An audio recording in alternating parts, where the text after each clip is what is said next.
I am a little bit disappointed that he hasn't complimented her. Just awkwardness and silence. Welcome to WatchMojo UK, and today we're counting down our picks for the most painful to watch clips in UK dating show history. So, was it a happy ending? Or No. was it, no? Well, there's always two sides to a story. Before we begin, we publish new content every day, so be sure to subscribe to our channel and ring the bell to get notified about our latest videos. Number 10, X's name tattoo. Take me out. Ladies, if we get up close and personal, you'll notice something a little bit awkward. I've got my ex's name tattooed on my hip, but I can't get it changed because I'm petrified of needles. When you're beginning to date someone, few things will be more off-putting than seeing their ex's name tattooed on them. Someone on Take Me Out decided to mention this tattoo during a video introduction. Not only that, but they refused to remove it. It's safe to say no one was interested in him after. Even Paddy was in pain after hearing the admission.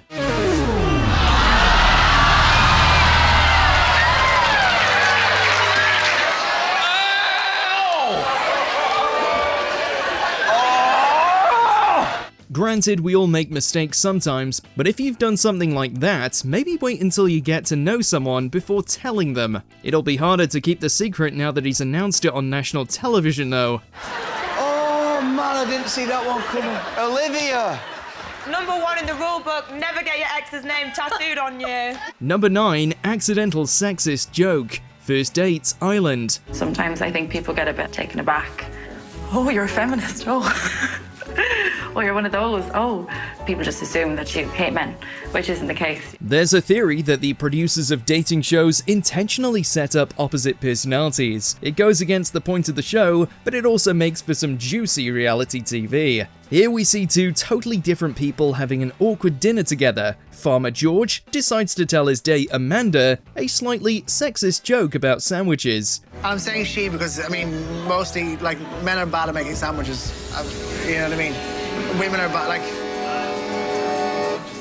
I'm going to get digging a hole here. Things were going smoothly until this point, then her jaw drops and George scrambled to pick up the pieces. If I got any, like, hint of sexism, racism, homophobia, I'd be like, we're done. This came only a couple of minutes after they both said they support feminism, so maybe George should have picked his words more wisely after learning this. If someone says feminism to you, do you think, like, feminazi, like, you know... No, or I do you... think equality. I genuinely do. Yeah, that's literally Yeah, what I but mean. it... Number 8, into her sister, married at first sight. Oh no, I feel really emotional. So is your type small, petite, brunette, big batty girl? Because I'm what you've asked for. Yeah. Having two people who have never met each other get suddenly married is a recipe for disaster. It surprisingly works on extremely rare occasions, but most of the time it ends terribly. Yeah. Oh, you hesitated there? Sometimes it begins terribly too, like when this man, Nathan, appeared more interested in his bride's sister at the altar. What's Marion Page? Yeah. You can see him constantly gazing at her rather than at his new wife. Surprisingly, the pair ended up saying yes to their final vows. You look nice. Nice.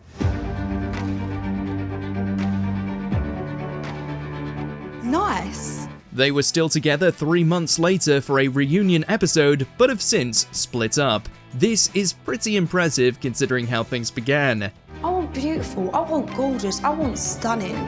Your nan looks nice, you know, your mum looks nice. Number 7, guitarist, Take Me Out. That was it for me, done. Why haven't you turned your light off? Oh, God, scare me. White Richardson is a strong contender for having one of the worst intros in Take Me Out history. Getting a blackout is the most embarrassing thing that can happen on the dating show. Lord of the Rings, Tracy, you turn your lights off, all that Frodo, big feet, what's wrong with you? This means all of your potential matches said no before the final round, and you don't get to take anyone on a date.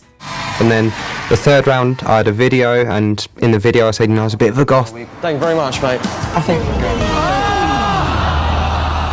that scared the last two that were left. So White came out dressed in an all-white suit, then started flexing his musical abilities. It's safe to say he overdid it quite a bit, as dressing up like a supervillain put off 25 of the 30 women immediately. The other 5 turned their lights off by the time he got to make his choice, meaning he went away empty-handed.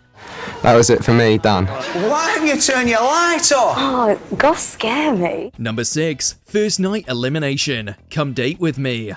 Which leaves just one man to keep from Will and John H. And Will.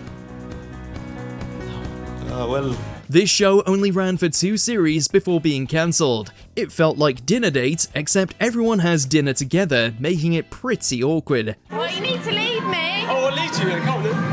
I'm doing awful. Oh my God. Do you want me to lead you? Leave me. 5 men have to impress 1 woman over the course of a week. Probably the most awkward aspect was the fact that after the first night, 1 man must be sent home. Can I cuddle you? I'm so sorry, babe. I'm so sorry. It's pretty painful watching the 1 person get eliminated, with the other 4 staying until the end. This only happened twice, then they probably realised how weird it was and decided to stick to the regular Come Dine With Me format. It's not ideal to be eliminated, but then I am quite relieved on the basis that I have quite a busy week next week. Oh, it's good of you to spare one night. Number 5. Magic Trick. Take Me Out. This is the news. If you come out on a date with me tonight, I guarantee that you will have... Whoa! If a contestant only has 1 woman with her light left on, they might want to try something massive to make sure they don't hit the button. Here, we see a man try to flatter someone with a magic trick. Blackwood, it's a disaster!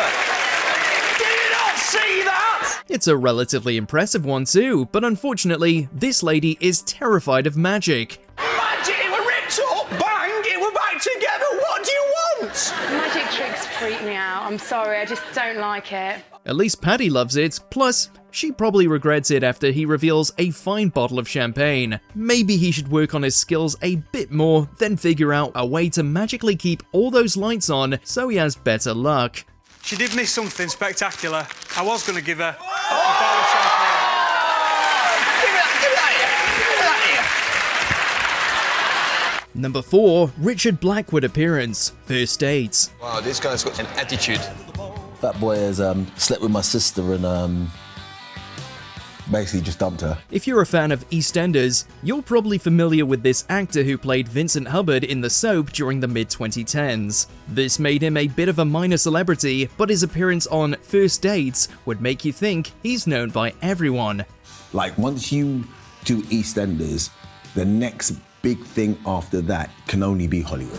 This star's date didn't have a clue who he was. Plus, she wasn't at all impressed when she found out. What's the show that she was talking about? What's that? EastEnders. What? Why was she asking you about that? Because I'm in EastEnders. Are you? It's hilarious to watch her reaction. By the end, Blackwood said she was wife material, but she wasn't interested at all. It might have helped if he hadn't called her the wrong name twice. Did you just call me Daniela? Diana, sorry. Diana, I said Daniela. Check. Number 3, Count Roberto. Blind date. Hello, Roberto. Oh, buonasera.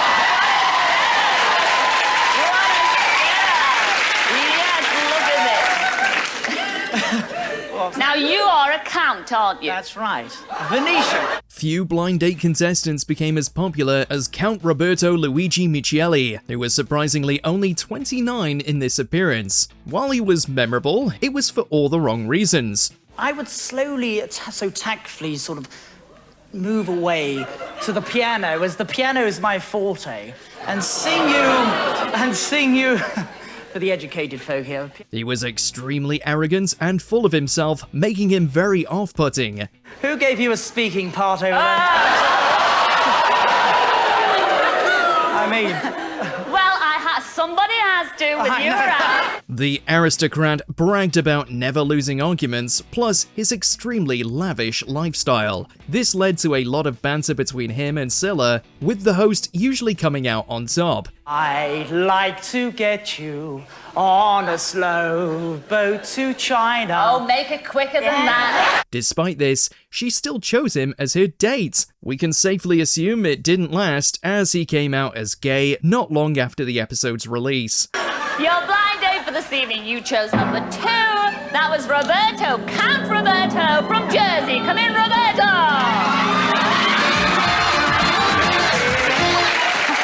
Number 2, blind date with your ex. First dates.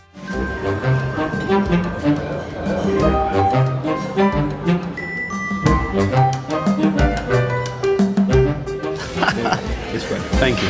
What are the chances you go on a dating show, then end up being randomly set up with your ex? It's probably fairly low, but it happened to Emma on first dates. Hiya. This is mad.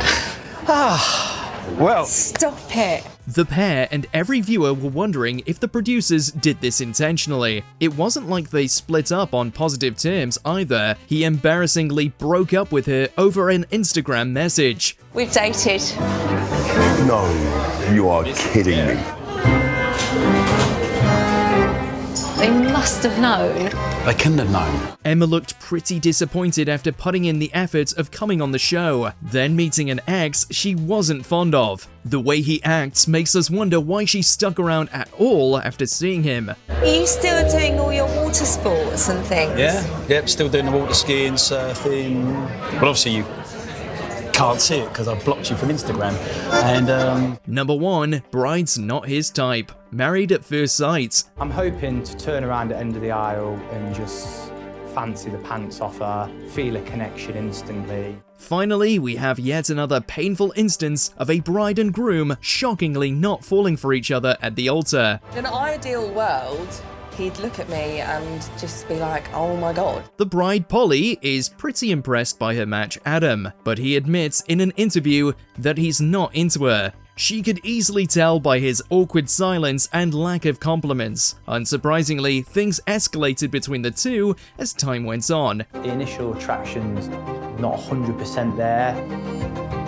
She's not my usual type. This resulted in a heated online drama, with Polly roasting him on Instagram. This led to him being doused in red wine by her in the reunion episode, and then Adam retaliated with mean comments in a later interview. How are you feeling? Yeah, alright, how are you? I'm so nervous now. I know. It's crazy now. Got a lovely set of teeth. Thank you. Were there any especially cringeworthy moments we didn't mention? Let us know in those comments below.